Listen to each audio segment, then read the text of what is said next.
La biodiversité en Suisse est en mauvais point, en mauvais état, mais depuis des décennies. Et aujourd'hui, le cri d'alarme est quand même très élevé puisque non seulement la grande faune diminue en nombre d'espèces, mais principalement, on a un très grand problème avec les insectes et on pense que l'entomofaune en Suisse a diminué de plus de la moitié. L'histoire des néonicotinoïdes a commencé dans les années 90, quand on a commencé à voir qu'il y avait des problèmes avec ces molécules. À la base, ça semblait être une bonne idée. On avait des molécules toxiques qui étaient destinées à tuer les ravageurs de culture, qui agissaient à des très faibles doses, qui agissaient sur le système nerveux des insectes. Et les développeurs de ces molécules se sont dit qu'il n'y avait peut-être pas trop de problèmes pour les autres compartiments de l'écosystème. Mais aujourd'hui, on a des nouveaux modes d'action, comme on appelle en anglais SDHI, où ils touchent à la respiration cellulaire. Puis on s'aperçoit que c'est des mécanismes qui se retrouvent aussi chez l'humain.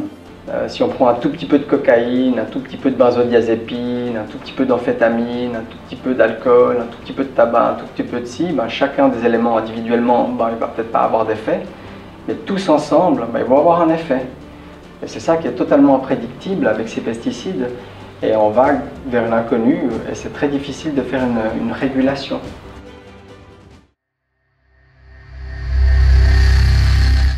Le meilleur moyen de garantir la durabilité et puis de se nourrir sainement, c'est de se nourrir avec de la production locale.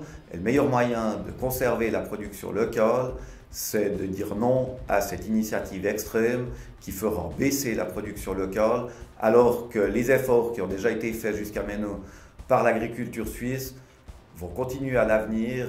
Pour que chacun ait accès à une nourriture saine, quel que soit son niveau de revenu, pour la santé de la biodiversité qui est aujourd'hui en chute libre, pour la retrouver, et pour l'avenir de la vie sur Terre, pour nos enfants, leurs enfants et tous nos après-venants, il est fondamental de voter oui pour une Suisse libre de pesticides de synthèse le 13 juin prochain. On a quand même une crainte, et je crois qu'elle est partagée par un certain nombre de producteurs qui sont déjà en bio, c'est de voir les prix se niveler par le bas. Si le bio devient le standard, alors on risque d'avoir un prix qui descend. C'est une possibilité, je ne dis pas que c'est ce qui va se passer, mais voilà, c'est une crainte. L'agro-industrie est totalement absente du débat. L'agro-business, l'agro-industrie, tous ces grands trucs qui sont derrière ça, qui sont les clients de cette agriculture, ils sont complètement absents du débat. Et c'est vraiment étrange parce que c'est eux qui devraient être là. L'agrochimie, elle devrait être là, elle devrait être devant, elle devrait venir défendre ses produits.